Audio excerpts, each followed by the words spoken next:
Hi guys, it's your favorite money coach, and I'm here today to talk to you about how your debt can affect you. When I get on initial calls with my clients, I see immediately the impact that their debt is having on them. Some clients, as soon as we start talking and I say to them, like, I'm so excited that you're on this call, they sometimes start to cry. And it affects me obviously because my whole role in this call is I want to offer support. Like, I want to help them get out of the financial situation that they're in and get them excited about money for the first time. I've had people say to me, I couldn't sleep the night before because I couldn't wait to get on this call. Or I've been so nervous about this call, I've put it off for way too long. When I hear things like that, what really brings to light for me is the fact that money affects everything. Money touches everything. It touches the way that you think about money, the way that you feel about money, what you attract in life. It affects you feeling limited in life financially. It can affect the way you feel about your job. You might be stuck in a job you can't stand, but the pay helps pay the bills. And that way, you're putting off dreams that you've always wanted to achieve, goals that you've always wanted to achieve because you feel limited by your income. That alone can cause so much stress and anxiety when it comes to your debt, especially if you don't know where to get started managing your money. That's what I help my clients with. I help them look at money from a different point of view, as a tool that can help you reach the goals you've always wanted. And I get them from being stressed about money to being excited with each paycheck. And my clients, they reach their goals because I help them change the perspective and the way that they feel. But on that first call, I feel the heaviness on it. When you have debt, it can affect the way that you think. You can have thoughts like, I'm always going to be in debt.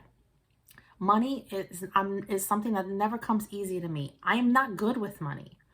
And I truly feel that the way that you think about things can change the way you deal with them for the rest of your life. So if you're thinking to yourself, like, I'm not good with money, are you going to be good with money when an emergency happens? Or are you going to be good with money when you get an income tax return?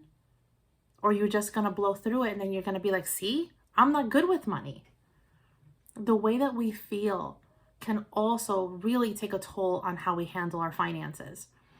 If you feel stress and anxiety about money, chances are, like, you're not going to be able to financially succeed. You're going to be stuck in the same spot for years and years to come. And the two biggest assets that we have in life is time and our income. So the more time you sit in this spot of feeling this way, so negative about your finances, you're not getting anywhere. You're just possibly still living above your means and getting further into debt. But there are things that we can do. We can stop consuming content that's financial, that's negative in nature. I'm not going to mention the person that I'm referring to, but I'm sure many of you know where I'm going to go with this. There's content out there that ridicules people for having debt, that insults them, that degrades them. Literature, books, podcasts, YouTube channels that talk down to you as if you're not intelligent simply because you're not in a good financial place right now. Had I consumed that content, had I truly believed when I decided that I was going to get out of my $48,000 of credit card debt many years ago, had I thought to myself, I'm always going to be in debt. Debt is just a part of my life. I wouldn't be now where I am, where I've been debt-free since 2018, helping clients do the same thing and get empowered about money. So if you're consuming content that is negative in nature, disconnect from it. Unsubscribe to it. Look at people that are positive about money. There are so many people out there that are positive about money.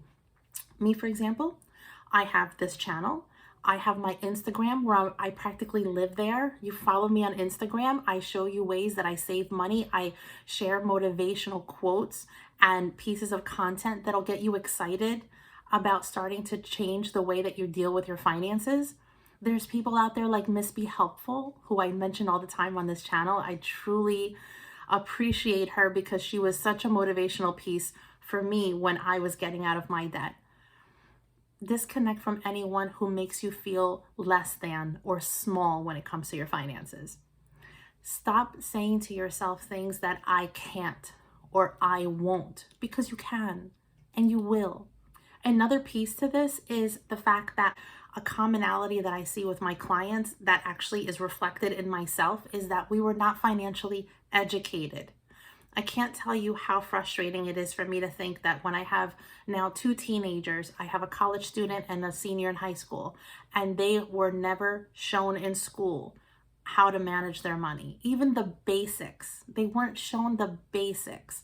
They know it now because of me and because of my husband. But to think that in school we're taught cooking, sewing, sexual education, how to drive, and everything else in between, but not about managing your money. That is a foundation that if many of us had it, we wouldn't be where we were or maybe still are.